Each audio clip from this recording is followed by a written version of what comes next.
سيدنا وحبيبنا محمد صلى الله عليه وسلم وعلى آله وأصحابه وأزواجه وذريته وأهل بيته أجمعين، خصوصا إلى روح سيدنا أحمد بن عيسى المهاجر الفقير المقدم محمد بن علي وعلي وصحبه وفروعه، وإلى حضرة النبي الفاتحة.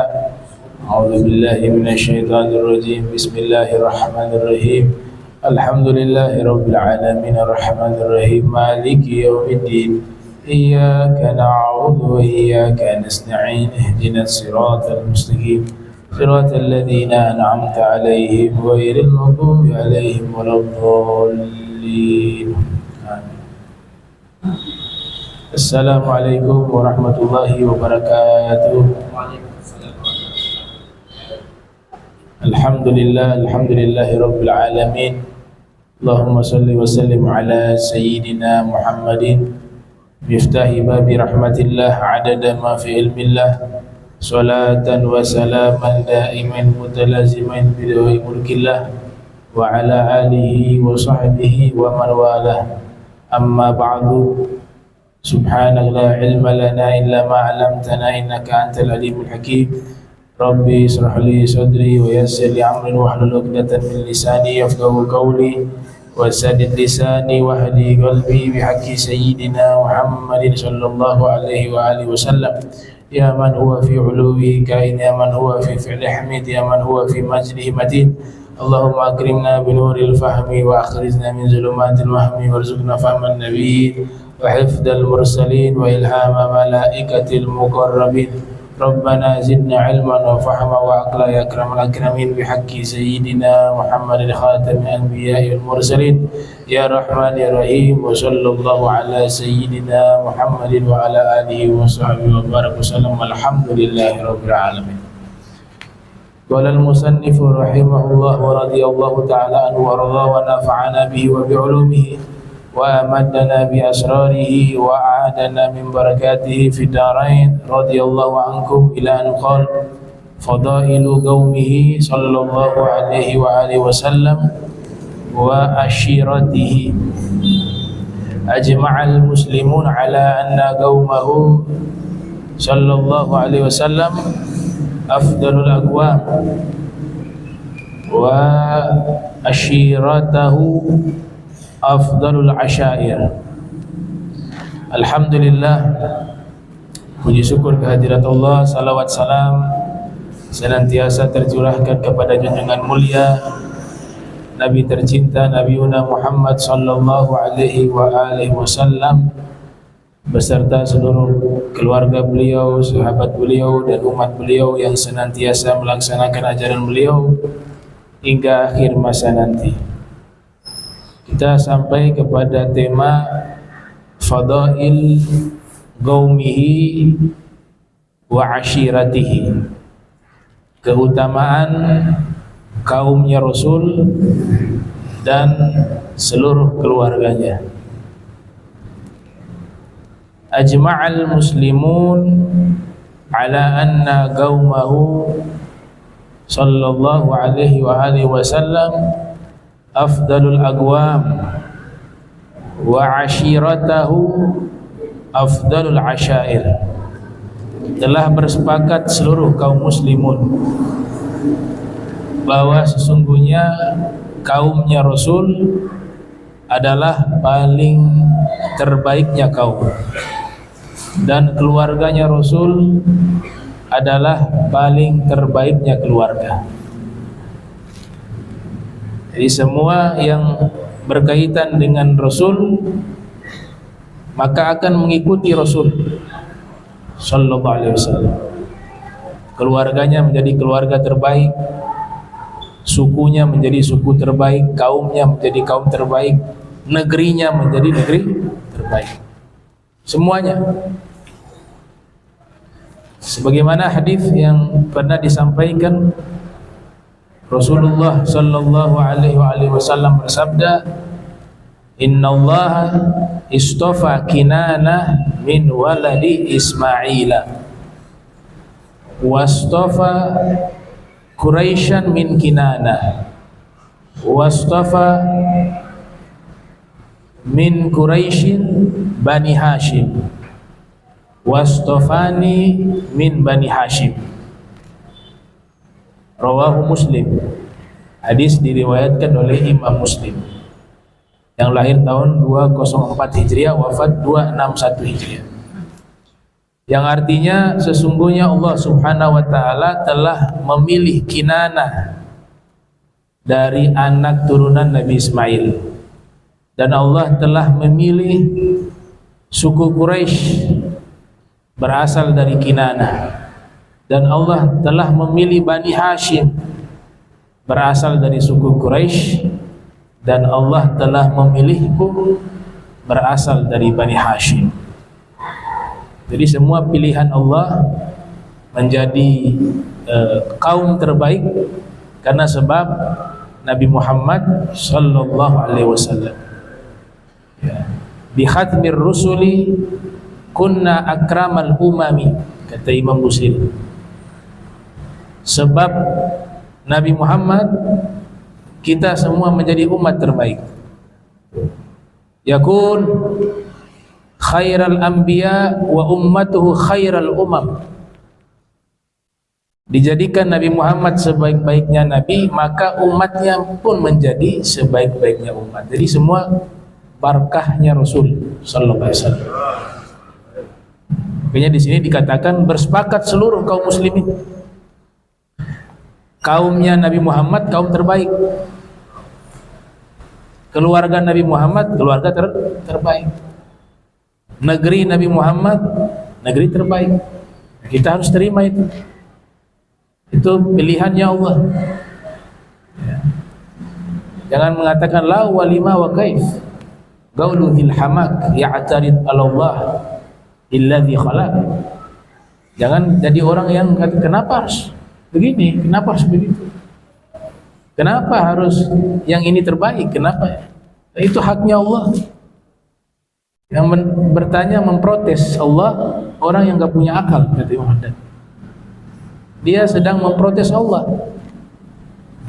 Al-Mu'ti Allah, yang ngasih semua itu Allah, tinggal kita terima. Jadi lihat nikmat yang saat ini Allah berikan.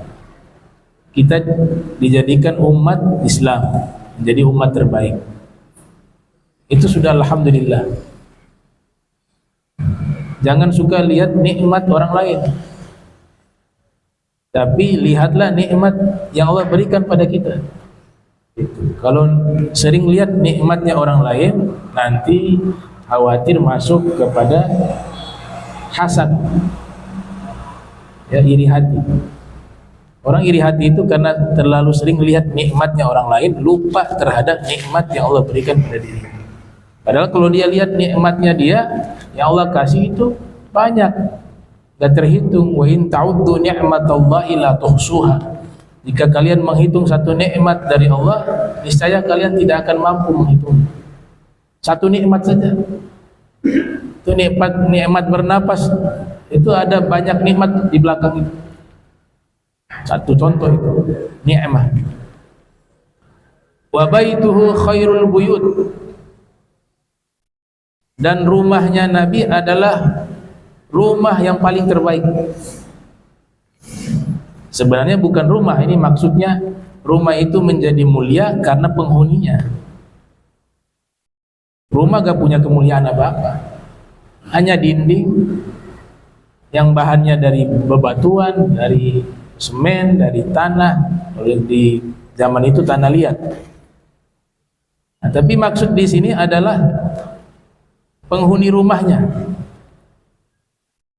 Penghuni rumahnya itu adalah orang yang baik, orang yang soleh, orang yang mulia, maka rumah pun ikut menjadi mulia.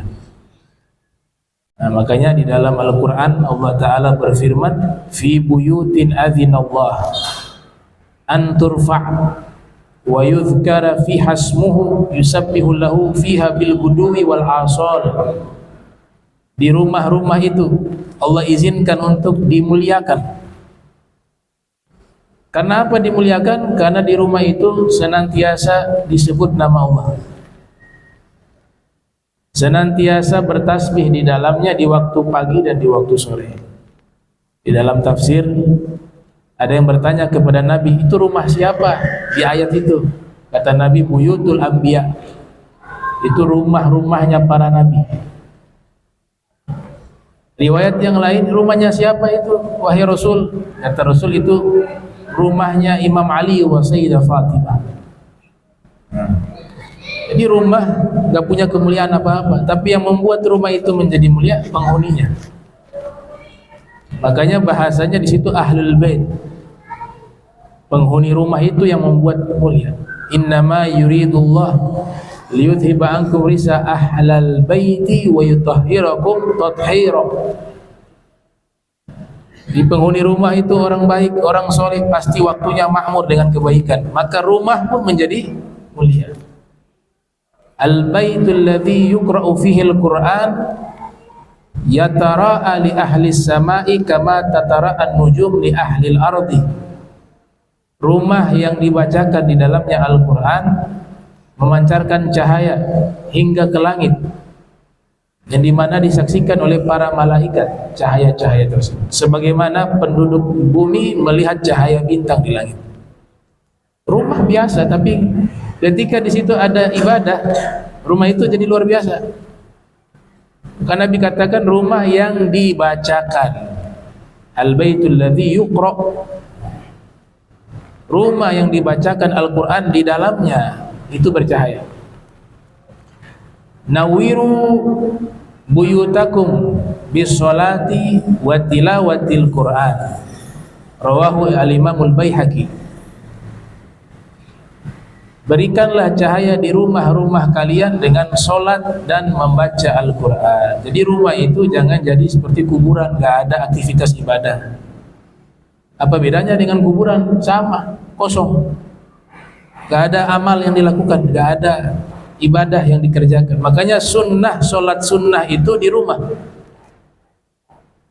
Solat sunnah itu afdolnya di rumah, solat wajib afdolnya di masjid. Kenapa? Karena agar rumah itu diberikan aura positif, diberikan berkah, diberikan cahaya. Al-baitul ladzi yuqra'u fihi suratul Baqarah, rumah yang dibacakan di dalamnya surat Al-Baqarah, itu membuat syaitan lari dari rumah itu. Jadi rumah biasa. Rumah Nabi itu biasa, gak mewah, tapi menjadi rumah terbaik karena sebab penghuninya. Nah, dari sini rumah yang istimewa, yang mulia di sisi Allah bukan dari bentuknya yang megah, bukan daripada kemewahan rumahnya, bukan dari keindahan arsitekturnya, bukan itu istimewa, itu biasa, gak ada harganya, kecuali di dalamnya diisi dengan kebaikan, maka rumah itu menjadi mulia di sisi Allah Subhanahu wa taala.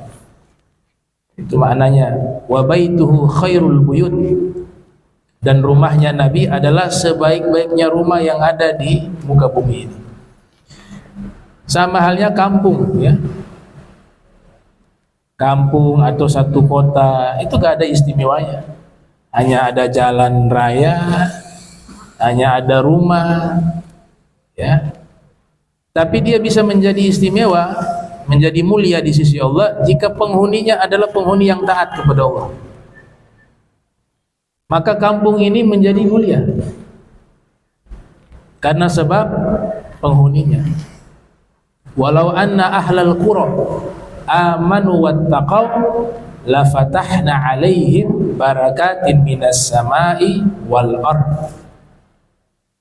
Seandainya satu penduduk kampung atau satu penduduk negeri, mereka itu beriman dan bertakwa kepada Allah, maka pasti kami akan bukakan keberkahan atas mereka di langit maupun di bumi. Di situ disebut ahlul qura. Walau anna ahlal qura, ya, ahlal qura ini artinya penduduk desa, penduduk satu perkampungan, penduduk satu kota. Sebab mereka itulah kampung itu jadi berkah, negeri itu menjadi berkah. Ya, jadi bukan kotanya, bukan kampungnya. Walaupun memang ada tanpa penghuni, memang kota itu sudah dimuliakan, ada seperti Makkah. maka itu memang dipilih. Ya. Inna hadzal balada harramahullahu subhanahu wa ta'ala yauma khalaqas samawati wal arda fahuwa haramun bi hurmatillahi ta'ala ila yaumil qiyamah. Negeri ini Allah telah muliakan di hari Allah ciptakan langit dan bumi, maka dia akan mulia dengan sebab kehendak Allah sampai hari kiamat. Nah, ini beda, ini pilihan. Ya. Tapi kita bisa membuat negeri ini menjadi mulia dengan cara apa? Penghuninya taat, patuh kepada Allah, maka negeri itu pun akan menjadi mulia. Itu Qaryah, ya. Kalau kota Madinah, Qaryah itu desa, satu desa, satu perkampungan. Haroh kalau bahasa Arab. Ya, haroh itu artinya perkampungan. Begitu juga masjid. Masjid ini gak dilihat, walaupun baguslah, mewah, indah. Ya, Allah suka yang indah-indah. Innallaha jamilun yuhibbul jamala. Sesungguhnya Allah maha indah, mencintai sesuatu yang indah. Tapi substansinya masjid itu mulia, makin bertambah kemuliaannya, makin bertambah keberkahannya, itu sebab penghuni masjid. Orang-orang yang memakmurkan masjid. Apa artinya masjid yang begitu mewah, di dalam gak ada orang, gak ada orang yang sholat, tidak ada orang yang baca Al-Quran. Ini alhamdulillah, ya, Imam Bojol nih banyak jadwal pengajian. Ada beberapa ustadz di sini ngajar, ada pengajian, ya. Kemudian jamaahnya juga lumayan banyak. Nah, ini menambah kemuliaan. Jadi kemuliaan substansinya itu di memakmurkan masjid, bukan di bentuk masjidnya. Allah gak lihat tuh bentuk masjid. Walaupun Allah suka yang indah, karena intinya itu adalah di pemakmuran masjid. Makanya itu uang kas masjid yang banyak dibuat. Kalau ada acara-acara Islam besar diadakan, pakai uang itu gak apa-apa, sewajarnya. Karena tujuannya untuk memakmurkan masjid. Masjid dibangun bukan untuk menghias-hias masjid. Masjid dibangun untuk memakmurkan masjid, mengajak orang biar ramai datang ke masjid. Ini habisnya dicet, kegiatan gak ada, tapi uang kasnya banyak. Nah, jadi yang megang uang kas ini, petugas-petugas harus belajar juga, biar tahu bagaimana, ya, cara memakmurkan masjid, mana yang diprioritaskan. Namanya makmur, dimakmurkan. Ya. Kayak dalam hadis Rasul sallallahu alaihi wasallam, Nabi bersabda, ahabbul biqa'i illallah ta'ala masajiduha. Tempat yang paling dicintai oleh Allah adalah masjid. Di riwayat yang lain, riwayat Imam Muslim, ahabbul biladi illallah masajiduha. Negeri yang paling Allah cinta adalah yang banyak masjidnya.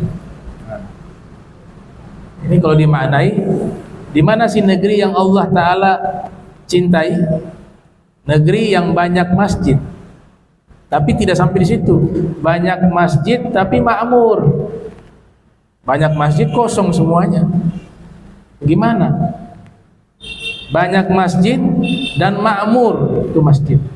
Ramai orang sholat 5 waktu, ramai dengan kajian-kajian keilmuan, ramai dengan kegiatan-kegiatan dakwah, ramai dengan orang iktikaf, ramai orang membaca Al-Quran, ramai orang membaca zikir di dalamnya. Ini jadi kemuliaannya itu letaknya di mana? Di pemakmuran masjidnya. Lebih baik masjid yang sederhana tapi makmur dengan kegiatan ibadah dan kebaikan di dalamnya, daripada masjid yang menghabiskan miliaran begitu mewah, di dalamnya gak ada kegiatan, kosong, gak ada ruhaniyahnya. Ya, itu hadis Rasul sallallahu alaihi wasallam. Ahabbul bilad fi riwayah illallah masajiduha wa abghadul bilad illallah aswaquha. Fi riwayah biqa, ahabbul biqa. Biqa itu lokasi. Kalau bilad negeri. Baik. Wa nasabuhu khairul ansab.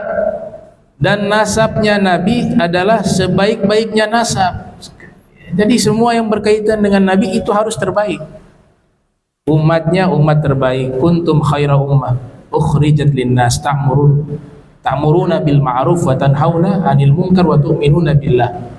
Tadi kotanya menjadi kota terbaik, kaumnya menjadi kaum terbaik, sukunya menjadi suku terbaik, nasabnya juga nasab terbaik. Kok bilang ada yang kafir? Orang tuanya kafir, ibunya kafir, ayahnya kafir, kakeknya kafir. Di mana terbaiknya? Terbaik seluruhnya. Maka dalam satu riwayat Nabi tegaskan, ana min khiyarin, ana khiyarun min khiyarin min khiyarin. Saya adalah yang terpilih dari yang terbaik, dari yang terbaik, dari yang terbaik. Terbaiknya 3 kali di situ. Ana khiyarun, saya ini manusia yang paling terbaik yang dipilih. Min khiyarin, yang berasal dari orang-orang yang paling terbaik. Min khiyarin, dari yang terbaik. Jadi sudah terbaik dari yang terbaik lagi. Itu nasabnya Rasul Muhammad SAW. Di dalam kitab At-Tafsir Al-Kabir dari Imam Fakhruddin Ar-Razi, lahir 544 Hijriah, wafat 606 Hijriah. Situ beliau nukil riwayat hadis Rasul sallallahu alaihi wasallam bersabda, lam azal unqal min aslab at-tahirina ila arhamit tahirati. Senantiasa saya berpindah-pindah atau dipindahkan oleh Allah dari sulbi-sulbi lelaki-lelaki yang suci ke rahim-rahim wanita-wanita yang suci. Al-Imam Fakhruddin Ar-Razi, ya, beliau ulama besar di zamannya, sampai beliau pernah mengklaim dirinya paling alim sedunia di zaman itu.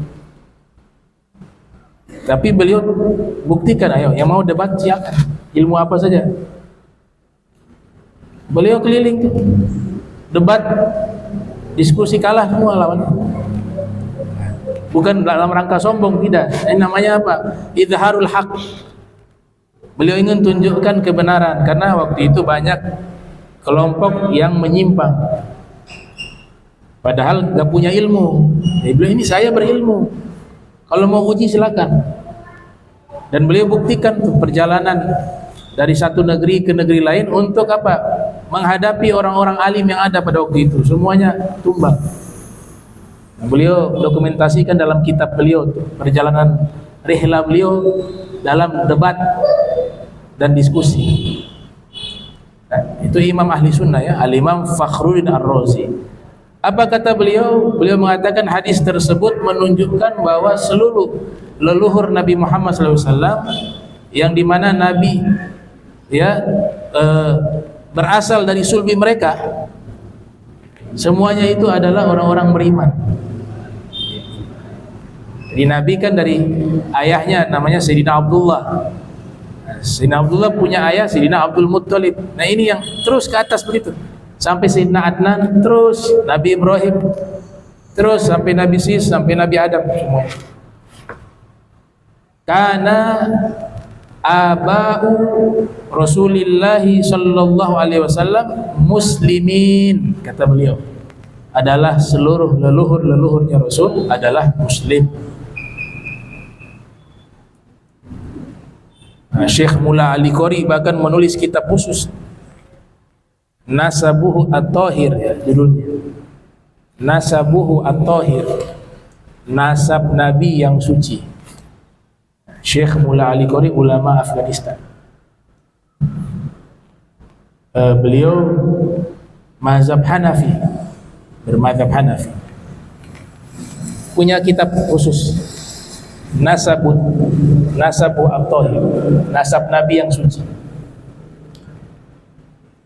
Fahuwa afdal bani Adam nasaban wa hasaban wa gauman wa ashiratan. Maka Rasul sallallahu alaihi wasallam adalah anak Adam yang paling terbaik, baik dari sisi nasab, asal usul, kaum dan keluarga. Walibani Hashim fadail kathiratun tutlab min mutawwalati siyar. Adapun Bani Hashim, Nabi berasal dari Bani Hashim.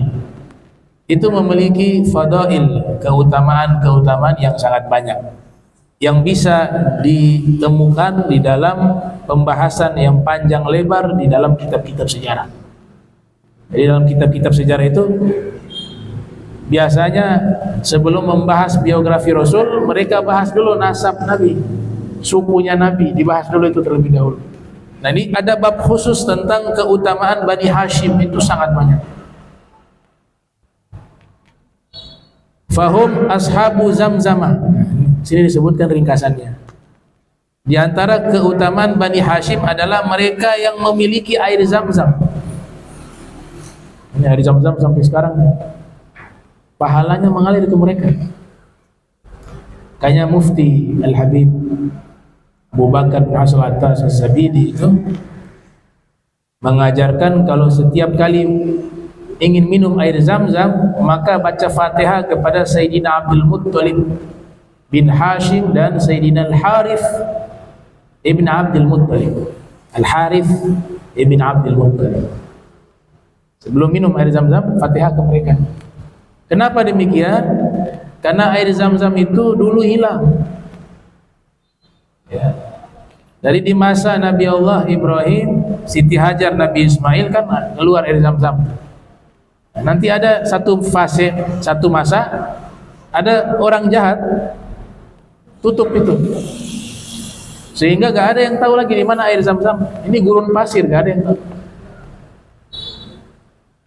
Al-Imam Ibn Hisham dalam kitab As-Sirah Nabawiyah, beliau menceritakan bahwa Sayyidina Abdul Muttalib, kakeknya Rasul sallallahu alaihi wasallam, bermimpi, yang dimana dalam mimpi itu memerintahkan beliau untuk mencari di mana air Zam-Zam, mata air Zam-Zam, dan dalam mimpi itu mengisyaratkan lokasinya.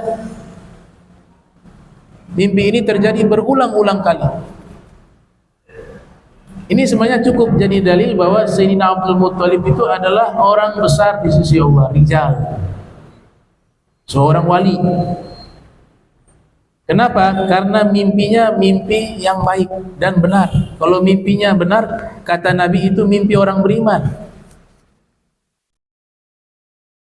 Ya, mimpi yang benar dan baik itu mimpinya orang beriman. Ini cukup ya, satu dalil ini menunjukkan bahwa Sayyidina Abdul Muttalib mukmin. Ar-ru'ya as-salihah juz'un min sittatin wa arba'ina juz'an minan nubuwah.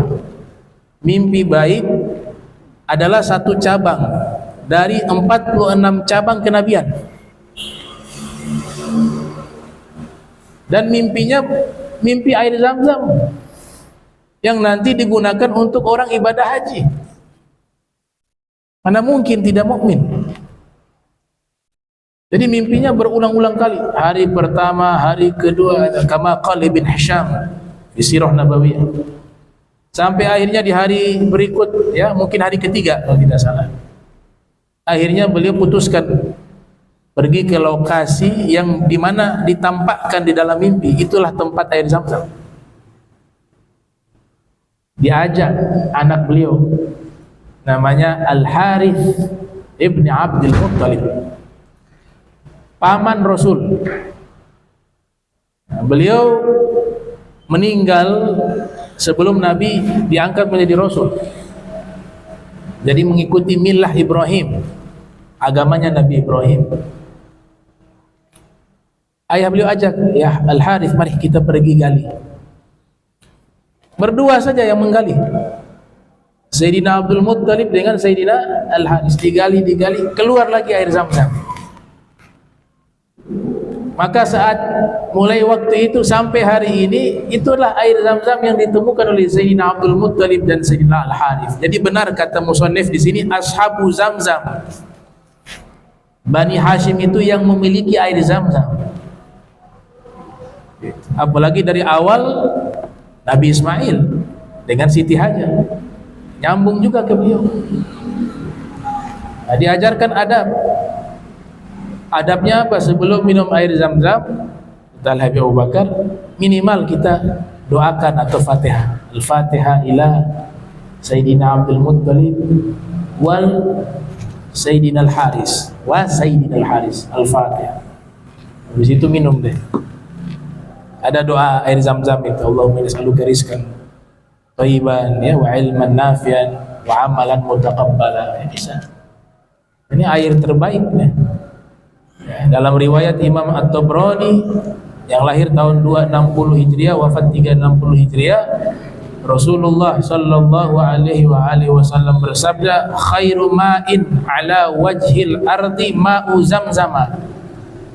Sebaik-baiknya air yang ada di muka bumi adalah air Zam-Zam. Tapi ada yang lebih terbaik dari air Zam-Zam, air yang pernah keluar dari jari jemari Rasul Muhammad SAW. Kata ulama itu lebih terbaik. Setelah itu baru air Zam-Zam. Makanya Imam Subki buat nazomnya. Baik. Wasiqayah.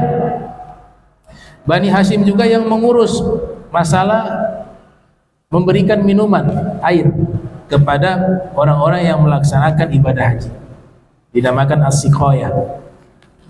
Warifadah, juga memberikan makan kepada mereka. Wal ilaf li ilafi Quraisy. Jadi rute perdagangan musim panas ke Syam, musim dingin ke Yaman. Ila fi Quraisyin ila fihim rihlatash syita'i was-shaif. Kebiasaan orang-orang Quraisy apabila berdagang, mereka membuat rute perdagangan musim panas dan musim dingin. Musim dingin dan musim panas. Syita itu musim dingin, shaif musim panas. Musim panasnya ke Syam, musim dinginnya ke Yaman, sebagaimana yang disebut oleh Abu Ja'far At-Tabari yang lahir tahun 224, wafat 310 Hijriah, di dalam tafsir beliau Jami'ul Bayan. Wa awwalu man sanna hadhihi rihla ay rihlatain rihlatan ila Syam fi shaif wa rihlatan ilal Yaman fi syita. Adapun orang pertama yang membuat rute perdagangan tersebut adalah Sayyidina Hashim. Sayyidina Hashim orang pertama, kakeknya Nabi, kakek buyut ya. Hashim ibn Abdul Manaf, Muhammad bin Abdullah bin Abdul Muttalib bin Hashim bin Abdul Manaf bin Qusay. Bahkan beliau meninggal dalam keadaan rihlah perdagangan. Meninggalnya di mana? Di Gaza. Meninggal di Gaza, di Palestina. Sempat menikah di Madinah dengan seorang wanita salehah yang cerdas, yang ahli berdagang, yang berakhlak mulia, yang dermawan, namanya Sayyidah Salma. Nanti menikah dengan Sayyidina Hashim, lahir anak Sayyidina Abdul Muttalib. Jadi Sayyidina Abdul Muttalib ibunya orang Madinah, ayahnya orang Makkah, Sayyidina Hashim. Jadi beliau yang buat rute pertama perdagangan musim panas ke Syam, musim dingin ke Yaman. Wa halfil fudul. Halfil fudul ini ada pembesar-pembesar Quraisy mengadakan satu perjanjian. Ini panjang pembahasan halfil fudul di dalam kitab-kitab sirah. Wa ghairi dzalik, dan lain-lainnya. Ini kemuliaan daripada Bani Hashim. Amma fadailuhum fil Islam fahaddits 'anil bahri wala haraj. Adapun keutamaan mereka di dalam Islam, ya seperti lautan yang begitu dalam, enggak mampu diterangkan. Terlalu besar kemuliaannya sehingga tidak mampu diterangkan, bagaikan lautan. Qabail Quraisy tankasimu Quraisy ila qismain. Jadi suku Quraisy ini terbagi dua. Quraisy al-Zawahir wa Quraisy al-Battah. Yang pertama namanya suku Quraisy Zawahir, yang kedua dinamakan suku Quraisy Al-Battah. Nah, Nabi Muhammad SAW itu suku Quraisy Al-Battah. Host Cokro Aminoto menulis kitab sejarah Islam. Nah, beliau mengatakan di dalam bukunya itu, orang pertama yang membuat tempat hunian di kota Makkah terbagi dua tadi. Ada yang dekat dengan Ka'bah disebut dengan mujawir Ka'bah, tetangganya Ka'bah. Ada yang di luar wilayah daripada Masjidil Haram. Itu yang disebut tadi adalah Quraisy Zawahir. Berkata host Cokro Aminoto bahwa itu yang pertama kali membuatnya adalah Sayyidina Qusay. Sayyidina Qusay waktu itu menjadi pemimpin suku Quraisy. Fa amma Quraisy Az-Zawahir fahum man nazala kharija Makkah, ya. Suku Quraisy Az-Zawahir mereka adalah orang yang tinggal di luar kota Makkah, maknanya di luar tanah suci. Tanah suci Makkah itu ada batasan. Di situ orang-orang non-muslim gak boleh masuk. Ada riwayat mengatakan yang membuat batasan itu Nabi Ibrahim dengan malaikat Jibril atas perintah Allah. Jadi Allah Ta'ala perintahkan ini batasannya begini, tanah haram. Sampai sekarang dijadikan patokan itu. Kalau ada mobil, ada plan ya, papan besar tulis bahwa ini tanah haram, dilarang orang-orang non-muslim memasuki. Jadi tanah haram luas di kota Makkah itu. Yang tinggal di luar itu, ada yang mengatakan di luar Masjidil Haram, ada yang mengatakan di luar kota Makkah yang berada di pinggiran tanah haram. Suku Quraisy tersebut dinamakan Quraisy Az-Zawahir. Siapa saja mereka? Banu Maharib bin Fihir, Banu Haris bin Fihir, Banu Tayyib, ya. Bukan Banu Tim, ada yang baca Banu Tim. As-Sahib Banu Tayyib, Banu Tayyib, Banu Tayyib bin Ghalib bin Fihir, Banu Amir bin Lu'ay. Ini suku-suku yang tinggal di luar kota Makkah daripada suku Quraisy. Jadi suku Quraisy banyak itu, cabang-cabang. Wa amma Quraisy Al-Battah, adapun Quraisy Al-Battah, fahum an-naziluna bi Makkah. Nah, mereka ini tinggal di kota Makkah, yaitu di dalam tanah suci, bahkan dekat sekali dengan Masjidil Haram. Coba lihat tempat lahirnya Nabi itu gak jauh dari Masjidil Haram. Sekarang dibuat maktabah perpustakaan itu dekat sekali. Bahkan ada rumahnya Sayyidina Abu Thalib dan Ummu Hani itu berhadapan dengan Ka'bah di zaman itu. Karena mereka ini semua disebut dengan Quraisy Al-Battah. Fahum an-naziluna bi Makkah. Mereka adalah orang-orang yang tinggal di kota Makkah. Wahum Banu Hashim. Di antaranya mereka adalah Bani Hashim. Wa Banul Muttalib, Bani Muttalib. Wahum alladzina yutlaqu alaihim al-al. Penting ini.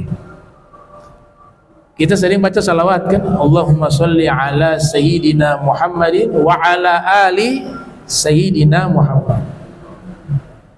Kata Mufti Johor, kata al-al itu artinya keluarga Nabi. Yang dimaksud adalah dua, Banu Hashim wa Banul Muttalib. Itu arti al. Ditambah oleh para ulama mukminun, ya, yang beriman. Banu Hashim, Banu Muttalib. Dan mereka juga ini yang haram terima zakat. Gak boleh zakat diberikan kepada mereka. Sedekah juga haram diberikan pada mereka, hukum asal, ya. Hanya halal hadiah. Sama seperti Nabi SAW. Nabi itu gak boleh terima zakat, sedekah. Nabi hanya menerima hadiah. Fil hadis Rasul sallallahu alaihi wasallam bersabda, innama as-sadaqat awsakhun nas la tahillu li Muhammad wala li ali Muhammad. Sesungguhnya sedekah itu adalah kotoran-kotoran dari harta manusia, tidak halal. Kata Nabi, tidak halal berarti lawannya apa? Haram. Tidak halal berarti haram. Tidak halal bagi keluarga Nabi Muhammad, tidak halal bagi Nabi Muhammad dan keluarga Nabi Muhammad. Hadisnya. Kalau sekarang ya sudah ada yang menerima ya fatwa ulama mutaakhirin ya, seperti Al-Hisni dalam kitabnya Syekh Nawawi Al-Bantani Qutul Habib. Di situ ada fatwa dari Syekh Al-Hisni dan beberapa ulama sudah dibolehkan untuk terima zakat. Yang penting mereka mau nih, Bani Hashim, Bani Muthalib dan turunannya. Kalau mau ya mereka terima. Yang penting mereka mau. Nah, yang ngasih zakat syaratnya harus kasih tahu ini zakat. Kalau mau berikan ke mereka, ini zakat, mau terima atau tidak. Alasannya bahwa di masa itu khumus dapat jatah harta rampasan perang di surat Al-Anfal itu diberikan kepada Ahlul Bait. Nah, sekarang sudah tidak ada, apalagi mereka susah.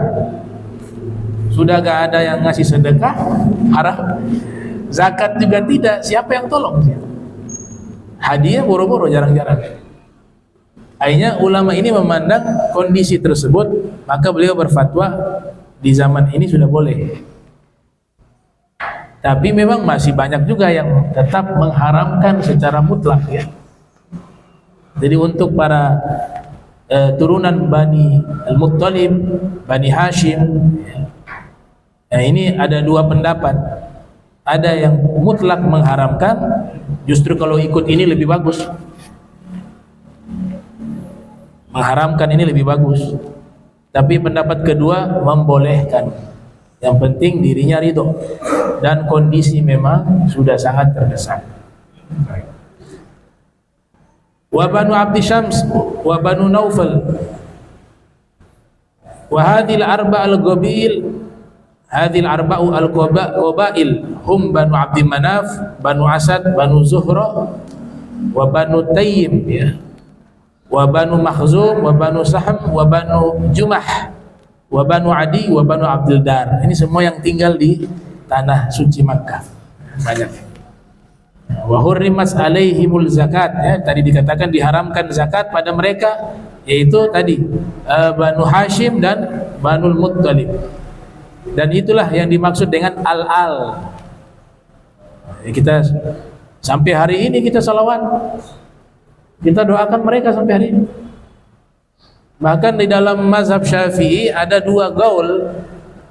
Ada pendapat lamanya Imam Syafi'i, ada pendapat barunya Imam Syafi'i. Pendapat lamanya Imam Syafi'i, ketika tasyahud akhir salawatnya gak pakai al, hanya kepada Nabi Muhammad tanpa wa ala ali, maka dianggap sholatnya tidak sah karena sholawatnya tidak sah. Pendapat barunya sah dan hukumnya sunnah. Pendapat lamanya hukumnya wajib. Gol godim ya, gol godim hukumnya wajib, gol jadid hukumnya sunnah. Tapi secara hakikat bahwa sholawat kepada Nabi tanpa bersalawat kepada keluarga Nabi, itu Nabi sudah berikan satu nama, namanya sholawat batro. Apa itu sholawat batro? Sholawat buntung, sholawat yang cacat, yang kurang. Jadi kalau sholawat harus lengkap. Allahumma sholli ala sayyidina Muhammadin wa ala ali sayyidina Muhammad. Kalau ditambah sahabat, ulama-ulama hadis menambahkan. Kita bicara riwayat aslinya itu salawat hanya kepada Nabi Muhammad dan keluarga Nabi Muhammad. Tapi ada kepada sahabat, ditambah oleh ulama-ulama. Tambah lagi wa ashabihi. Allahumma sholli ala sayyidina Muhammadin wa ala alihi wa sahbihi.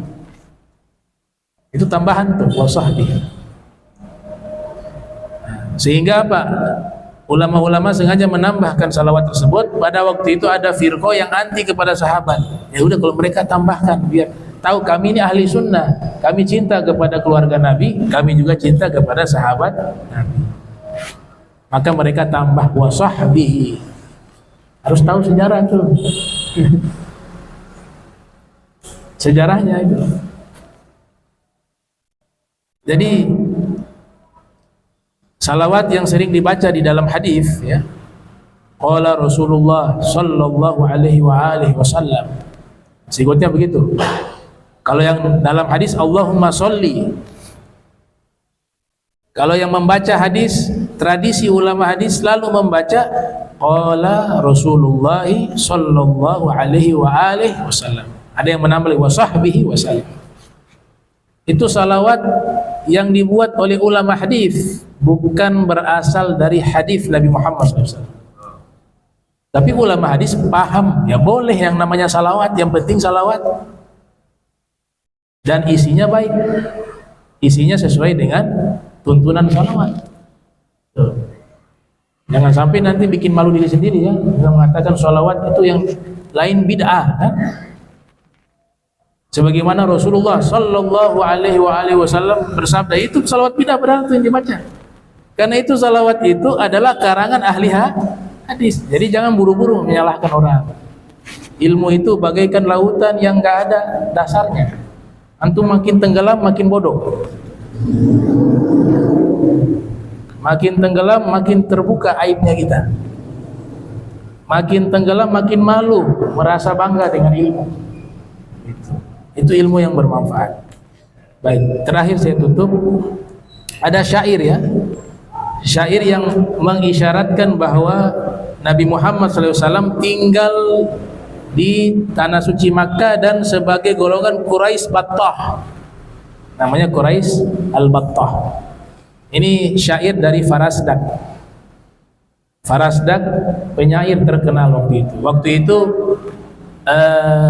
khalifah, salah satu khalifah lah di Daulah Umayyah, ya, ingin mencium Hajar Aswad, tapi gak bisa karena orang banyak tawaf. Tiba-tiba muncul satu orang ini mukanya bercahaya, penuh wibawa, dengan tawadu, dengan akhlak yang mulia. Semua orang membuka jalan. Ini padahal ada raja nih, raja ingin cium gak bisa, saking padatnya manusia. Tapi ini orang ketika datang, semua itu yang lagi tawaf berhenti sesaat memberikan jalan agar beliau ini mencium Hajar Aswad. Maka raja ini sebenarnya kenal ini siapa orang ini. Cuma karena marah, kan, kok bisa dia seperti itu, saya seperti ini, saya ini raja. Dia mengatakan, itu siapa tuh orang itu? Di hadapan bawahannya. Dia kenal ini. Cuma karena marah, siapa dia tuh? Maka dijawab oleh Farasdak waktu itu, penyair yang ada waktu itu di tempat tersebut. Dia mengatakan, huwallazi ta'riful battahu. Kalau kamu tahu dia adalah negeri ini, Makkah, Battah kenal kepada dia. Wal baitu ya'rifu wal hillu wal haramu.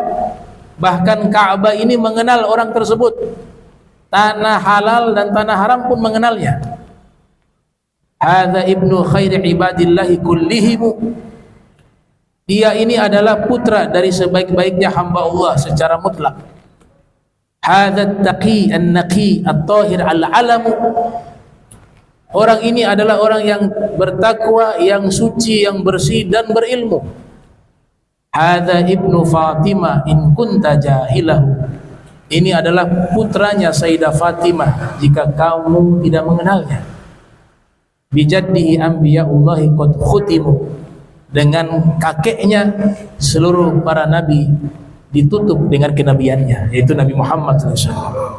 Ternyata orang itu adalah Al-Imam Ali Zainal Abidin bin Husain bin Ali bin Abi Thalib wa Fatimah bintu Rasulillah Muhammadin sallallahu alaihi wasallam.